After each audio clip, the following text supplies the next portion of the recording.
bino tebinnaggwa nga twetegekera okomparinga omukolo gw'omukulu Eddie Kenzo wamu ne Honorable Fiona Nyamutoro n'ogwo omukolo gwa Rwema Namakula wamu n'omukulu Amuza Ssebunya mwana wattu binene byonna tubadde tulina osooka bikomyawo kubanga bannayuganda mwerabira nnyo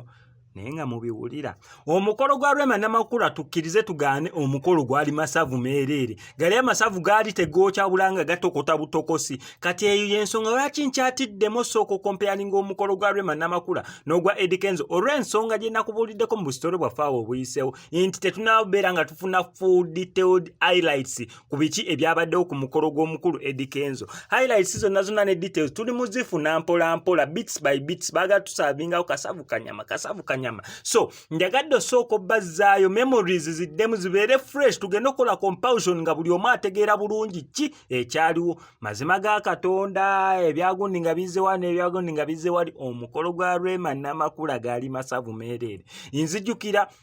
yes besides okubeera nti gaali masavu nenera mwalimuko obuntuntu obulumira okusinziira byenzijukira actually ka video yako ngenda kakuzanira okuba gye katandikira paka gye kagwera naye ebimu ku byenzijukiramu ebirumira ebyali ebirungi ye Honorable ulira n'omuyita Honorable nanti action gye yakola abantu bali bagamba omukulu agenda kwesimbawo ye omukulu Amuza we yalinga agenda okubeera nga lukumpi tuuka ku kyalo yagenda agaba ebirabo emigaati bulubandi yes nga agenda agigabira abantu akutekabangawo ng'omuka agenda kwanjula n'agenda mu kkubo ng'agaba ebintu kamotoka kalamba baakagaba ak'emigaati ekyo nkijjukira n'ekyayi ekyanyumira abantu nti waliwo emmotoka gye baazireka buli omu emmotoka gye yagiramu nawe wagireka mu parking then nga waliwo emmotoka ezikusomba okuvaawo mwali parking emmotoka ne zibatwala tagali yajja kiro mu kkomawo nanti ng'eyabatutte taliiwo emmotoka ezabatwala ku venue nga teziriwo kati nga mulina okukatambula oba okweyiiya paka we muddayo mu parking gye mwalese emmotoka kubanga distance kyaka kaali kawerako